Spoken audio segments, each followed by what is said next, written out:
안녕하세요. 경제 읽어주는 남자 김광석입니다. 반갑습니다. 자, 제 뒤에 딱 놓여져 있는 인물이 있죠. 일론 머스크. 여러분 너무나 잘 알고 계시는, 어쩌면 이 지구상에서 가장 괴짜에 해당되는 또 경영인이자 전략가가 아닌가, 이런 생각을 해보는데요. 자, 일론 머스크, 어떤 이야기를 제가 가지고 왔는지 좀 본격적으로 이야기를 시작해 볼까 합니다. 자, 일론 머스크 하면 뭐 이미 지구상에서 가장 부자로서 주목됐었던 적도 있었고요. Person of the Year 타임즈에 이렇게 실릴 만큼 그 해를 가장 뚜렷하게 이렇게 장식했었던 인물로서 평가받기도 했었고, 또 비즈니스맨으로서도 굉장히 미래 사업을 펼쳤던 인물로서 평가받기도 했었고, 여러분 너무나 잘 알고 계신 그 인물입니다. 일론 머스크라는 이 제목의 소위 전기죠. 전기가 출판이 됐습니다. 제 손에 이렇게 들고 있는데요. 일론 머스크라는 이 책이 그냥 한날 한시에 세계 전역에 동시 이렇게 발행되는 그런 행보를 보이고 있을 만큼 주목되고 있는 이런 책이고요. 또 여러분이 경제, 산업, 또 기술, 이런 관점에서도 관심을 많이 갖고 있기 때문에, 또 테슬라의 어떤 그 주식 투자에 직접적인 관심도 있겠지만, 또 소위 일론 머스크 팬들도 굉장히 많기 때문에 일론 머스크가 정말 주목되고 있는 경영자이고 사업가인데, 어떤 행보를 보여왔는지, 앞으로 어떤 비즈니스를 갖추어 나갈 것인지 여러분들께 설명드려야 되지 않을까 하는 마음에 이 책을 가지고 왔습니다. 또 이 책을 이제 전기식으로 정말 태어나기 전, 그러니까 할아버지부터 시작이 됩니다. 그 이야기를 제가 쭉 읽어봤는데요. 이 이야기를 바로 작성한 그 저자가 여러분 너무나 잘 알고 계시는 또 월터 아이작슨, 너무 유명하죠. 또 과거에도 아인슈타인이나 레오나르도 다빈치나 스티브 잡스에 이르기까지 그들의 어떤 전기를 정말 역술한 굉장히 거장 작가이기도 한데요. 이 월터 아이작슨의 또 작품이기 때문에 또 많은 분들이 관심 갖지 않을까 하는 마음에 여러분께 이 일론 머스크 이 책을 담은 영상을 여러분께 강의 이번 주 경익남으로서 소개해 드리고 싶은 마음에 준비를 해 봤습니다. 테슬라 하면 자동차 제조사인가? 라는 질문을 먼저 던져보고 싶어요. 매출액 기준으로 상위 15대 자동차 기업을 쭉 나열해 보면 테슬라 한 대, 테슬라의 이 기업의 시가총액이 그 어떤 매출액 기준 상위 15위 기업과 비교해도 비교가 안 될 만큼 시가총액이 큽니다.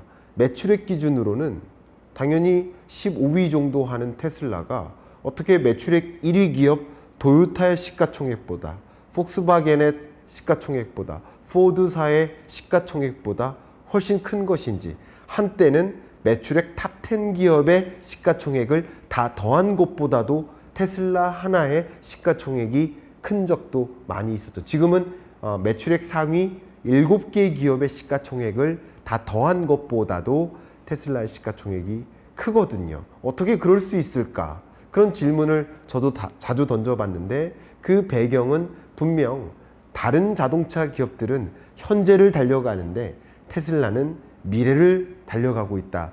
미래의 모습들, 미래의 어떤 자동차의 모습, 자동차뿐만 아니라 각종 사업 포트폴리오가 지금 현재로서는 가동하지 않고 있는 미래 사업의 모습을 먼저 청사진을 제시하는 모습 속에서 시가총액은 바로 미래 가치를 반영하듯이 나타나고 있는 것이 아닌가, 이런 생각을 많이 해봅니다. 일단 자동차 산업을 집중해 본다면 미래차 글로벌 시장을 생각해 보면 첫 번째가 뭡니까? 수소나 전기차 중심으로 전환된다. 그죠? 바로 친환경 자동차로의 전환이죠. 첫 번째.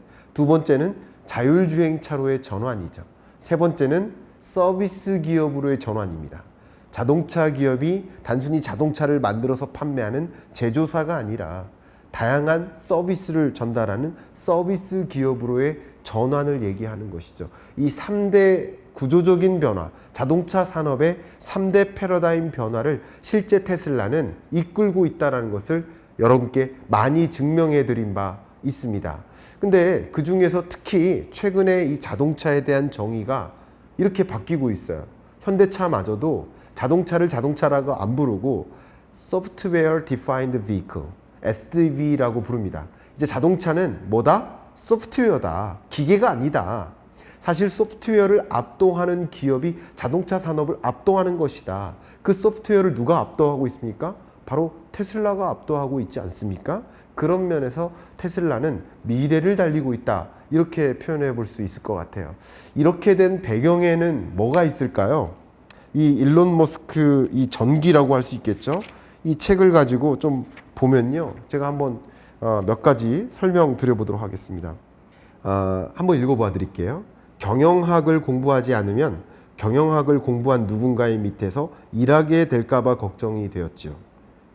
내 목표는 물리학의 감각으로 제품을 설계 및 제작하는 것, 그리고 경영학을 전공한 보스를 위해 일할 필요가 없게 되는 것이었어요.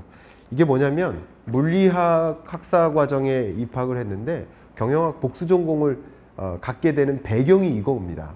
자기는 누구 밑에서 일하고 싶지 않다라고 얘기를 해요. 근데 지금 우리네 경영학과 학생들이 졸업하면 누구 밑에서 일할까를 고민하는데 그게 아니라는 거죠. 경영학을 공부하는 이유가 내가 경영자가 되기 위함이다. 그러니까 물리학을 공부하고 이런 어쩌면 그 첨단 산업의 전문적인 어떤 기술적 백그라운드도 갖추지만 경영자로서의 어떤 역량도 갖추고 싶어서 경영학을 공부한 것이다 라고 얘기하고요.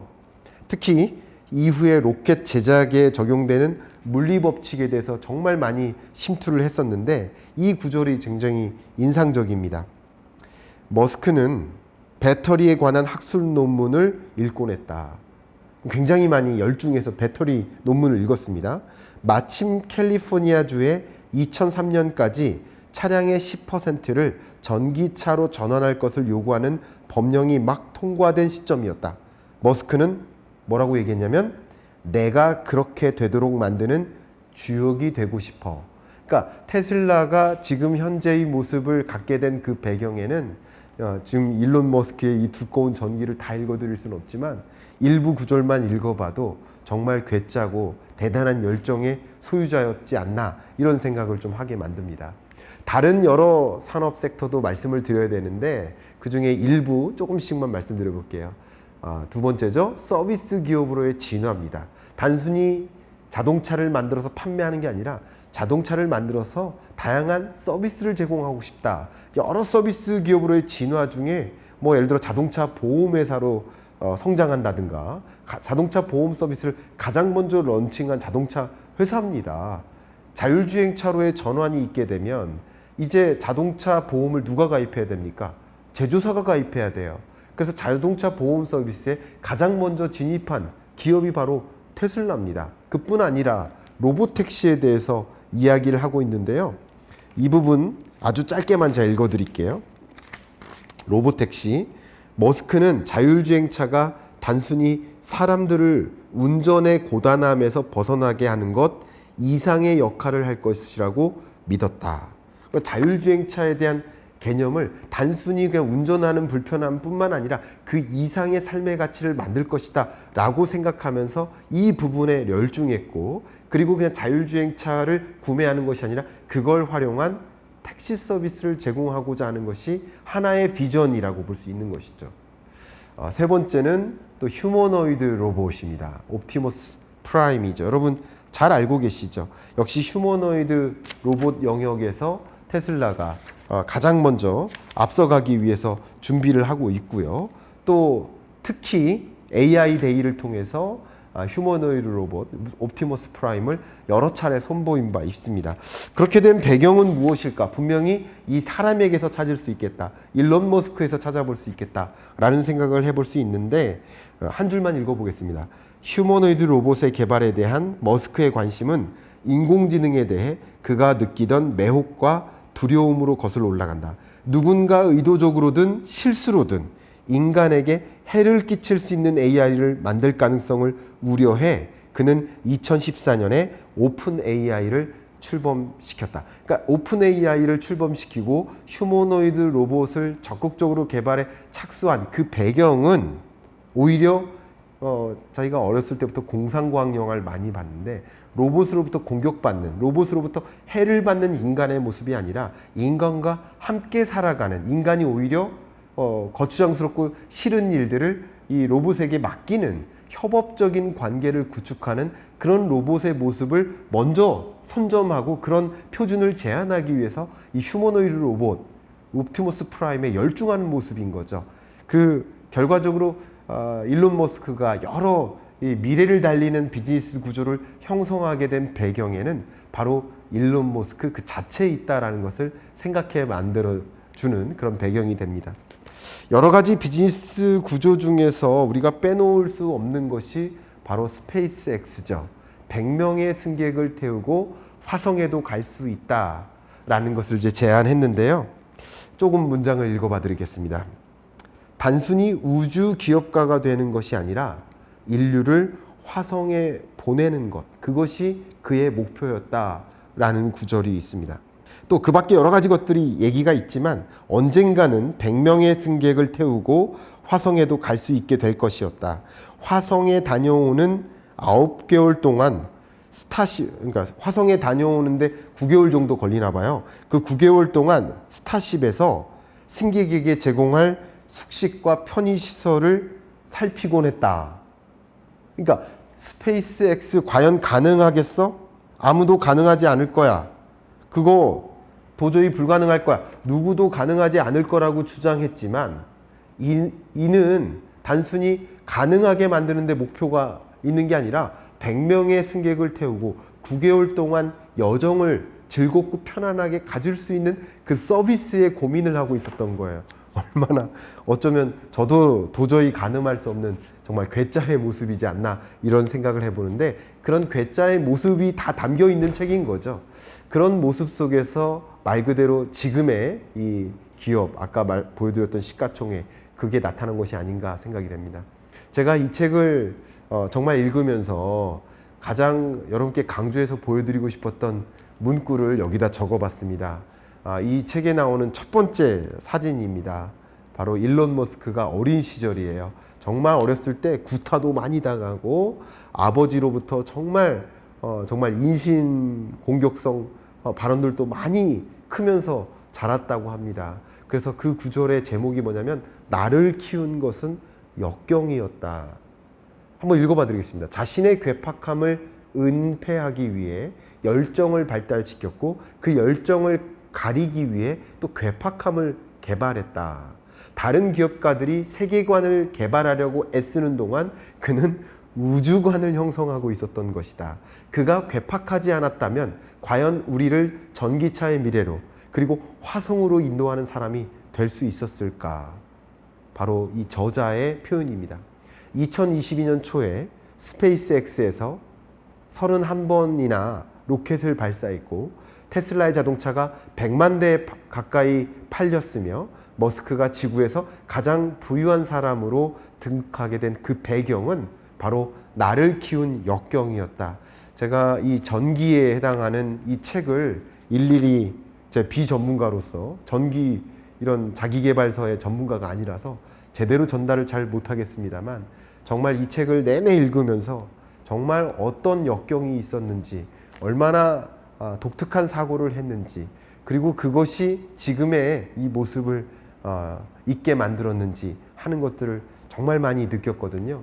여러분들께 조금이나마 제가 느낀 이 책을 읽은 그 소감을 여러분들께도 좀 전달이 됐기를 바라는 마음이고 여러분께도 좀 일독을 권해드립니다.